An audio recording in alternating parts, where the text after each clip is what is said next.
with having a team that's likely to make it into the next portion of the qualifiers. Cast in the group stage, which not very good observing. So I think we can do better. And I did talk to them a little bit about that yesterday, but unfortunately observing is not something you learn in a day. So we're just gonna have to work with what we have. I mean, I've had a long time to try to figure this out, and dare say I think I've done a pretty good job with it. I still have a lot of things to improve on, but I think that we could have done better here, which I guess we'll see. Right, I'm loading it at 5 seconds anyway, mate, so at least we can have some... I'll be able to bring up and talk about cards as well. Yep, that is also a good thing. We can really give this match the casting that it deserves. Yeah. And I think there's a lot of people in the chat that want to see how these teams... I think these two teams are probably the favourites to make it through as well, right. In this group, so this is probably one of the better matches of the group. Oh. I'm just waiting on them to start. This is where I think last time they did a 30-second draft, and now they're doing another 10-minute draft. Maybe they have a couple things to figure out. Yeah, I mean, just still looking at the draft, it's weird that he's picked the Chimera, not the Crunch again. Maybe he feels that he wants to sort of leap into the back line, try and do some damage there, or help secure those Raptors with which Chimera excels at. But you know, Toronto, I think Grux is still the best jungler, securing those that OP or those Raptors definitely. I always like to see a Sevarog offlane as well. It's I think it's an underused hero in that offlane. I think we saw Clearcast play it last time for I think twice in one of the PCLs, and he did some really good work on him. As long as you can maintain your stacks and not get too far behind, it can be a real force to be reckoned with. It gives you that extra tank during the late game. So they've got a really good front line with the Sevarog, the Grux, and the Narbash. Oh, I think we're starting. You actually do see in game here, so I'm gonna quickly switch over to my feed since I do have the overlay set up. I guess I should very quickly just put in the Gameaholix thing in here. What do you guys think? I don't know. Maybe I shouldn't. Right. You know what? I only had so much time to set this up, and it is their faulty observing. It's not great. So I'm gonna quickly shut that off, and we'll go into our own thing. You ready to start it, Nate? Yeah, I'm ready. All right, let's start it in 3, 2, 1, go. All right, here we go. This is some really good overlay stuff here, and that's not how I was supposed to start. There we go. That's what we wanted. Look at that smooth as shit camera work here. Going into our match, let's start by actually possibly checking out this early first blood attempt onto the Chimera. Mari's gonna get the vision here. He does see Chimera there, but there's some support here from Team Poland. I don't know if anybody's gonna go in on this one. They might try to interrupt a couple of teleports, but they're just waiting around here almost as if they smell something. It's probably the Rampage, honestly. He is the Master Rampage, but the thing that you don't know about Master Rampage is that he doesn't have the best odor. So, yeah. As you increase in level, he increases in odor.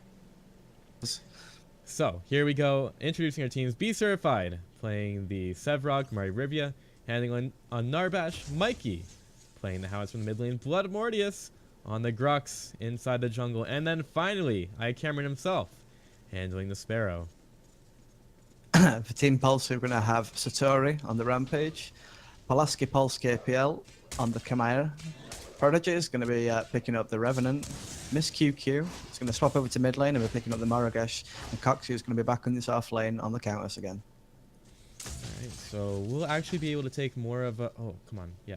We'll actually be able to take more of a look on the mid lane here. And like I said, guys, this is my first time using a dual stock for observing in a match. A real match. As opposed to just practicing on my own. So there's a lot of pressure here for me. Hope you guys can stick with us through it. But I also hope that the observing will be slightly better than what we've been having the entire day. So Miss QQ versus Mikey. I would like to talk a little bit more about the strategy here on this mid lane, as Mikey is pushing in this first wave a little bit more, but Chimera's not off. God damn it! I'm the worst. I'm the worst. I didn't want to interrupt you there, but Well, yeah, actually, Satori landed a very good rock there, and obviously the Revenant can always bring the burst if someone lands a stun. So yeah, just well, on the other side, Koksu, oh, Shadow Slip around, and the Blade Siphon. Can they actually get the kill here? Yeah, they can. Cameron just waits for it, and that's one of the benefits of having a Narbash in the lane, able to tank up a lot underneath the tower, take some real punishment. Yeah, it's Narbash has very quickly become probably my favorite support in the game right now, even over the phase. I know she's OP, but I still like that big fat green bastard. Green buff popped inside of the river. Blood Maurice has to get away with Miss QQ getting involved here, but Mikey wants to try to play. Landmine's going to knock her back away from the thunk, but Mikey's going to get the body blocks in here, trying to take down the Marrakesh, and Be Certified will get into the fight as well. Everybody's here. What is our offlane doing inside the other jungle? What the heck is going on? Toronto Esports trying to get aggressive here. I love that Be Certified is getting involved early, but is he missing out on levels in the offlane?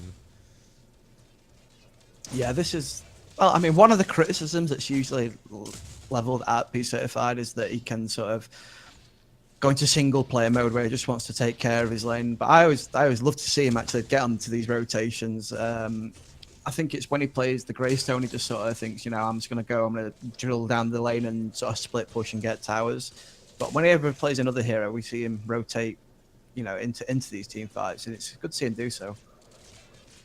So It's Mike asks why the deaths are hidden. Is this a bug?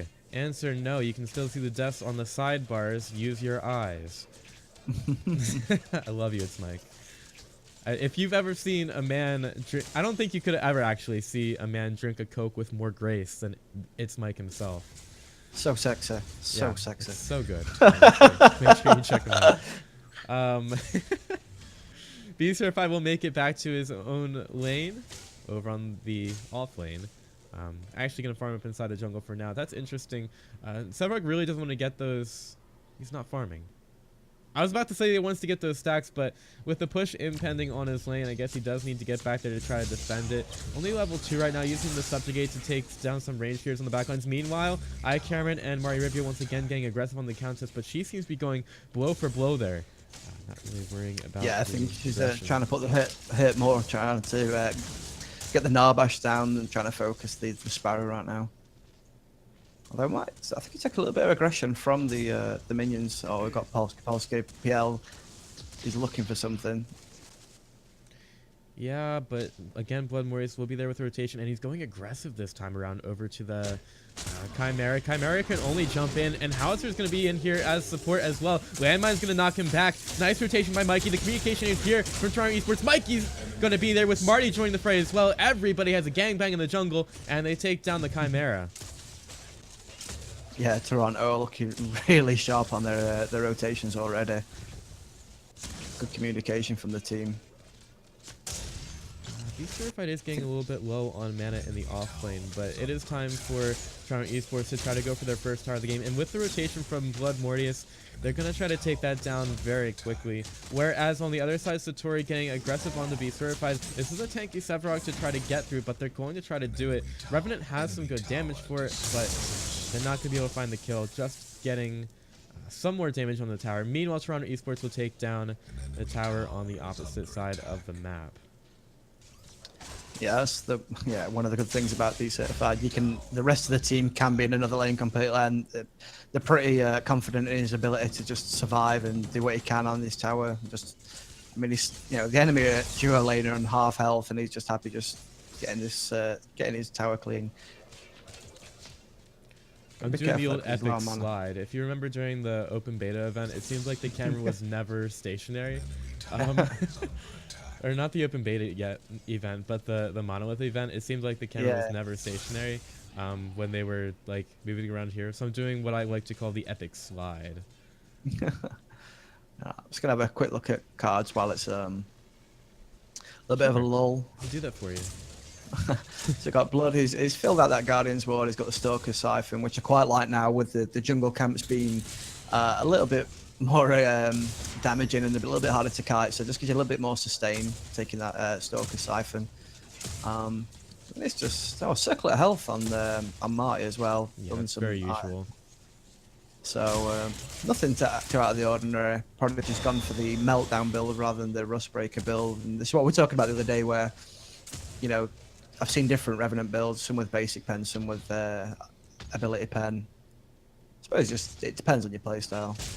Toronto Esports are doing it again with the starting with the rocket on the MSQ2, trying to stay alive. The Ukes are here, but Marty Rivia is still there with some good damage. Bloodmore is trying to chase down this QQ. He'll go underneath the tier 2 tower to do it. The Feast is there from Countess, keeping him underneath the tier 2, and he's actually going to take it down in response. Can Team Poland do anything else? Marty Rivia trying to make his way away from here.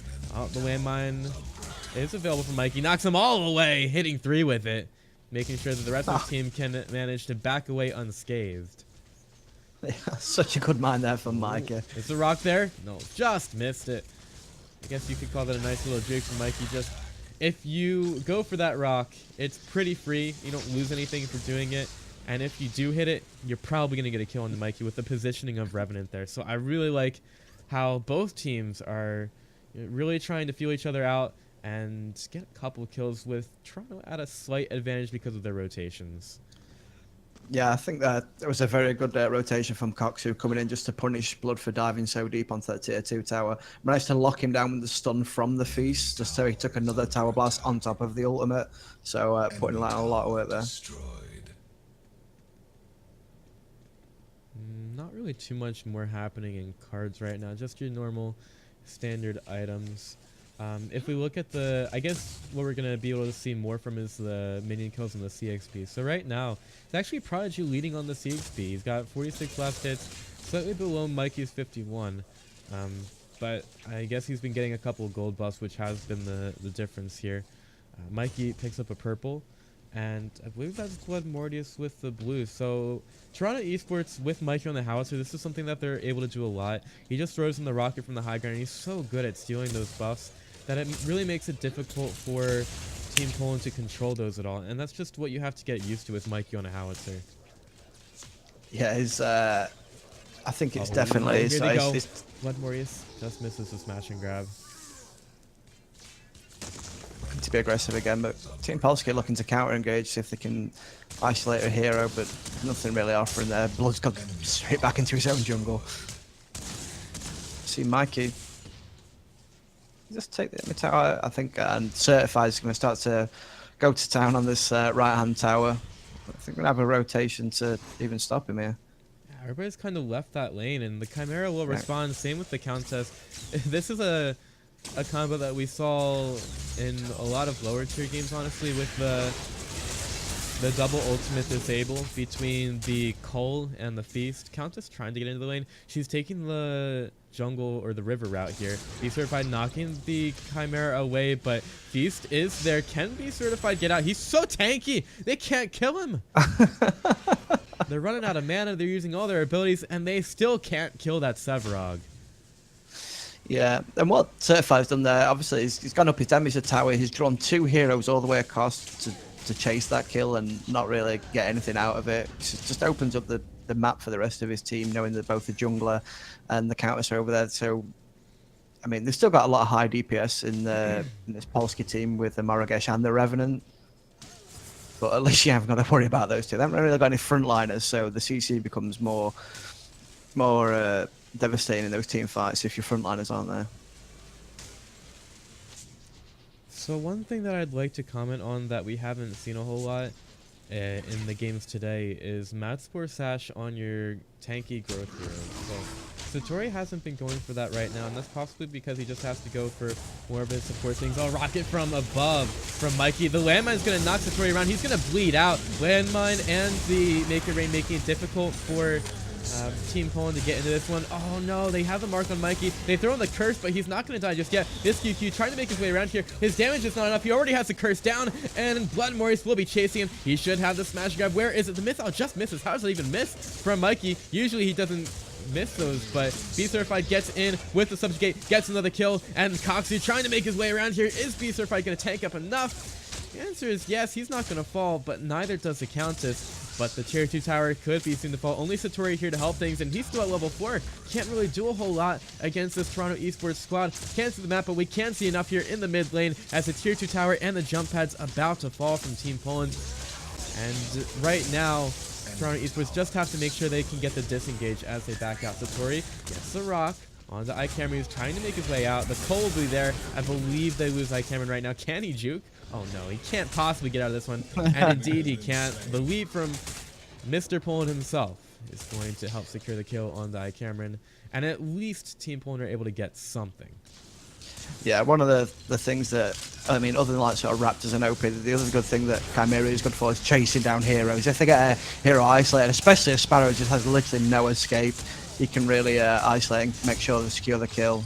Team Poland are going to take these Raptors pretty cleanly, not even a whiff of contention from Toronto Esports. Yeah, they're not really wanting to play too much. Their Blood Moors could be walking into a rat's nest, but he does have the scout out. Was thinking about maybe going for the buff, but it's just going to go right over to that Chimera, who gets some of his mana back. Really important to keep that up as Chimera.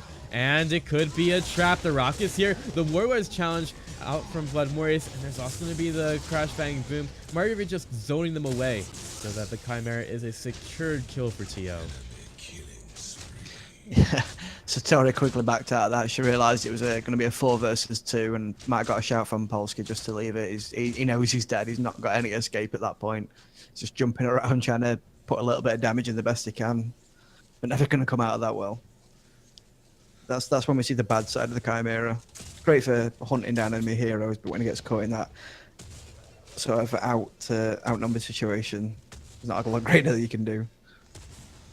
So I want to make a point in a second, but Mikey's going to have to back away first. He has the landmine to knock himself away over the cliff, and he's going to dodge the rock with the Make It Rain. Revenant's Obliterate doing some good damage to him, but Mikey still makes it underneath his tier 1 tower. And with a 4-man rotation in the mid, Team Poland can't find anything. So what I was about to say are a couple of card things. So first off, Mikey's lost, or not Mikey, but Marty. This is going to be annoying on TO now. It would be even worse if we had It's Mike and Mikey on the same team. But Murray Rivia has dropped his Circlet of Health. He's picked up his Quenching Scales and the Lord's Ward. So he doesn't have the Circlet of Health anymore.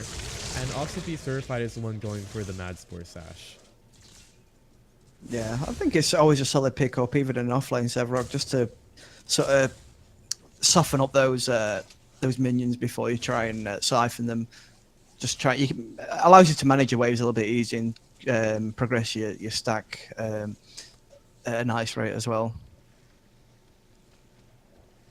We already see him on those baby shoulders. She was at least 40 stacks right now, so 15 minutes is doing it. I'd say he's an offlane Sevarog rather than a jungle Sevarog. He obviously will progress a little bit slower. Yeah, just a bit. I mean, that's just the nature of the beast there, Mikey. Oh, he's stalking here.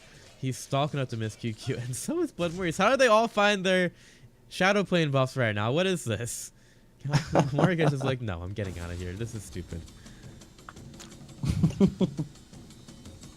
I think Miss QQ sensed something was wrong and just decided to back up there. So another thing that I was going to talk about is the ability armor for Toronto Esports. I mean, with so much ability damage against them, they have a Morigesh, they have Countess, they have Chimera against them, who does do some physical damage, but the cull is still a lot sometimes. Do you think it's worth it for Toronto Esports to go for more of the ability armor route? I mean, by the looks of it, all they've built is actually physical armor. Throwback there. I think there's only Be Certified that's actually built the ability armor. Oh no, actually hold that thought. Toronto Esports, they'll be moving over to the right lane, and Chimera, he is, quickly taken out there. You kind of saw that coming from Toronto Esports. They were going to get some kind of kill there, and a tier 1 tower shouldn't be too far behind. Looks like they're not going to engage onto it. Let me do something real quick just to appease could this be an OP? No, just chilling, just going through there. With the Grux, it's always a possibility. Yeah, you do have it's got that blood soaked as well, so. Right.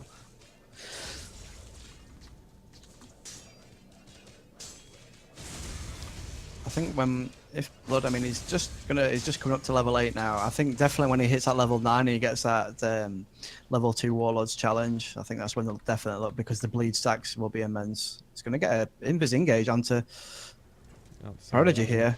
Working some production things right now. Yeah, so a very clean kill there from Bloodmordius and Mike with the Invis buff. They're using the smash and grab to pull him into the Make It Rain from Mike. So I'm trying to stay alert as possible while doing this one. I guess, oh my gosh, that logo is huge. How do people get away with this? You want to look at the scoreboard? Yeah, quickly look at what we've got built. So it's currently 10 kills to 3 in favour of Toronto, 364 CS to 288. So starting to open that gap now to about 80 CS margin. The teams are starting to come online with the builds. We've got 2 quenching scales from both Marty and Be Certified. It looks like Team Polska are just going more for their damage route, just building a lot of adamant edges, meltdowns, a little bit of tankability. The crash tank room from Marty, they're not going to interrupt it because they're already using most of the initiation on the Blood Warriors, who will end up falling, but a lot of these Team Poland members are getting low, but Cameron has to keep himself alive. Can his team do it? They don't seem to have the damage. That's going to be 3 falling on Toronto Esports to start. Be Certified getting low, Be Certified getting down. And Mikey is the only one to make it away as well. Sure. Very good engagement there from Polska. Yeah, they got right in there. I think that's what they need to do. They need to quickly collapse on any sort of sniff of a fight that they think they can take advantage of. And they managed to go 4 for 0 there. With only Tio Mikey making it out cleanly. I think he's got his Make It Rain up, so he'll probably able to push his tower seized back. But he's got to be careful because Prodigy is sneaking around the fog wall. Yeah, he does have to be careful. But he manages to back away in time and allow the rest of his team to try to help him to defend the tier 2, which is probably the more important objective for Toronto Esports to defend here. Yeah, they don't want to let those jump pads go down just yet. Are they going to go straight onto Coxie? Oh, missing another kill. I'm still trying to figure out this overlay thing, which is more difficult than it sounds during the game. Close. Alright, there we go. Done. I appease my German overlords. Look at all these words from Team Poland. I mean, it's like they're trying to make a landing pad. Yeah. Like, just trying to flying an airplane, dropping it down there. That's the landing pad for when Satori jumps. That's the line he's got to try and follow. So yeah, both teams are sort of falling back into their own lines, just trying to farm up. Blood's just taking look, just clearing his 5 camps. He's got the level 9 now, so I think they would be looking. I think probably going to try and get a pick, and then try and look for that early OP, as we know they like to do. Coming to the 20-minute mark now. I think both teams took a set of Raptors apiece. I know Team Poland got one fairly cleanly. I can't remember where the first one fell. Can we talk about cards a little bit? Yeah, that's fine. So we got the Mad Force Bastion now picked up on Chimera, and he's also got a Stone Tooth Heart. Interesting item there, gives him some health in the basic pen. 2 Thick Bloods on Team Poland, 1 on Mikey. And there was also a very early blink shot on Revenant. Didn't comment on that even though I did see it. Mikey getting abused a little bit in the mid lane, and he's going to go in. Yeah, see ya. I didn't get to finish off the sentence before he died. Meanwhile, in the river, Marty Rivia, he's getting taken out a little bit here. Satori on the offensive. The Revenant's just going to help to take him out with the Obliterate. Countess actually the one to get that kill. And that was strange because it was Bloodmordius and Marty that actually went on Polsky. Even though he had the invis buff, they had the good war vision down there so they could see him, and they went in on him, but then Team Polsky turned the engagement around very quickly. Look like they're going to push down this tier 2 with only Bloodmordius here to try and protect it. I will ask that if you are playing in these matches that you do not talk in the chat at all. we have the same rules that we usually have for the PCL, even though we are not underneath their banner. So if you are playing, do not talk in the chat. Just in interest of being courteous to other people here. In any case, we've got Toronto Esports going for the OP, and although the last couple fights may not have been going their way, Team Poland... Oh, we've got to be careful here. Yeah, Satori already there.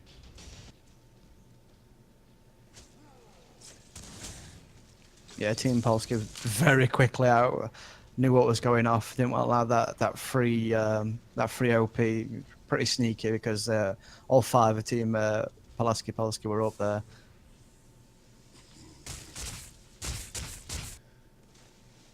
So Seems like checking out the rest of the cards here. I mean, we've got, I think, come on, can we get the cursor? We got the Venom Shell on B Certified. And if we look at the card points right now, Toronto Esports, they are actually still a little bit ahead. They have 36 card points on both Mikey and iCameron. iCameron going for the Hemorrhage, a card that we're seeing a lot of now on most of your carries. I've seen a lot of Stasis Gems, only one on Miss QQ. No, he has his Blink Charm. Yeah. I think there's an argument for both, but players, I think obviously they've just been used to more using that that Blink Charm and feels it's more effective for keeping him out of trouble than a Stasis Gem. Yeah, it's more of a preference thing, I think. Like, you could have Stasis Gem to keep you up, or you could have the Blink Charm. Either works. Oh. It's just depending on your play style. Nearly an engagement at mid, but nothing ends up coming out of that one. Yeah, Pulaski's done really well when he's been engaged on it, just keeping himself just alive long enough to allow his team to rotate, just trying to get those stacks up and jump around and just give himself enough sustain just to not get focused down too quick before his team can rotate and it can maybe try and push a counter engage. Oh, Satori's getting mad. Those Raptors getting low as well. iCameron, he's going to be forced away from it. Obliterate doing a lot of early damage to Mario. Meanwhile, on the backside, B-Sir Certified is going right for the counter. That's a lot of damage taken out of this fight. Meanwhile, Revenant's been isolated. He's too far in. Mikey's going to take him out. And B Certified, he's going to go for the next one. Double subjugate. There we go. Satori's out of his growth form as well. iCameron's going to find the Chimera. Can they take down the Rampage? B Certified is right there. He needs to get a Siphon. The piercing shot takes him low. B Certified with one little bit of damage will take him out. And Toronto Esports, after taking the Raptors, looking very good to go for an inhib. The only person or people... No, that's person that can stop them is the Margesh, because we do have the replay bug on Chimera. He's actually... Yeah, I've already reset mine. You've had to reset yours. Okay. Yeah. We'll just take that moment then to do the replay thing, where I go back 10 seconds and put the spoiler shield up. Cool. Let's do that. Yeah, it looks like that TO is going to come back, take the green buff off Polski, and then push straight onto this OP. Yeah, so they're not really going to allow Team Poland to get back into this match at all. There were a couple of fights that Team Poland did kind of well in, but unfortunately, it is the TO show now. Yeah, going to be very difficult. I mean, they've already got that inhibitor down. It's going to be difficult for them to push back against, especially with an OP push coming up. So all the Toronto Esports just going to reset, push out the lanes, and just pick which route they want to take to the core. Do they take down another inhibitor, or do they straight down the middle and try and force it that way and bully them down? They have a lot of different ways into the base right now. Right now, they're probably going to take control of their lanes again. I don't see any reason for them to allow Poland to get any kind of traction there. Talking about Marty's build, he's got a 15-point Honor the Pure now, just trying to go for all that mad health. We've seen some Narbashes in PCL NA go for Stasis Gem, but he's decided not to go for that route. Yeah, he just wanted to stay alive as long as possible, give his team maximum shields, maximum health return, and obviously that armor off the quenching scales as well. So it looks like the lane is going to be set up in left to try to push towards the tier 2. Mikey's all the way on the other side of the map. Will be making his way over there right now, but Toronto Esports definitely want to try to take advantage of this OP. Mike's got to be careful that he doesn't come in the wrong way here, because he could find himself split from his team. Toronto Esports set for their push on the left lane rather. And Blinken from Blood Warriors with the stab link. Here they go. Nice crash bang boom from Marty's gonna hit on the two. Satori trying to get away. Countess will end up falling, even though she was trying to shadow slip out of that one. These heroes are stunned up for a while, and Satori, it seems that he's dead, but he's just kind of sitting there. You see that too, right? Yeah, he's just sort of chilling. Yeah, just chilling. Hey there, boy. Well, in any case, 3 dead on the side of Team Poland. And Mikey wants it again. Going for the rev. Oh my gosh, that damage! Gone before you can even say in-game observing.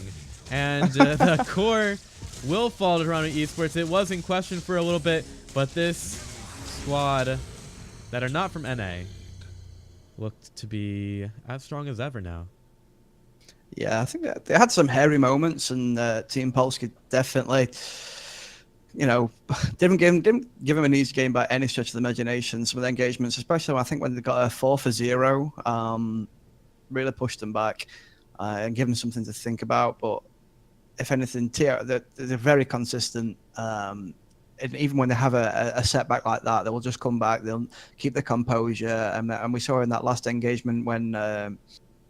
In the engagement in the Raptor pit where they just took it and took complete control, managed to get, I think it was a 4 or 5 man wipe with, it was just Miss QQ still up, took a clean OP, and then just, went through the motions of going down the lane, taking the inhibitor and straight onto the core. So that's going to do it for that game. I mean, honestly, Team Poland did not look really bad there at all. They had some great fights against Toronto Esports, and it's interesting that we have these matches for what seems to be the top of the group so early in the day. Same thing as yesterday. Yesterday it was Ascension versus Ignite, who ended up being the top 2 in Group A. Today, I feel like Toronto Esports and Team Poland both have a good shot at making it into the bracket. Yeah, I mean, when I had a look at all the brackets, I think these were the 2 teams I picked from Group B to make it through, purely because these are 2 teams that I know, so they're more established than the other teams. I've not seen them really enter any events, any of ours anyway, in the PCL. So they did. These are the 2 teams that I'd actually that I'd tough to go through. So yeah, I think that's one of the better matches we're going to see all day. These.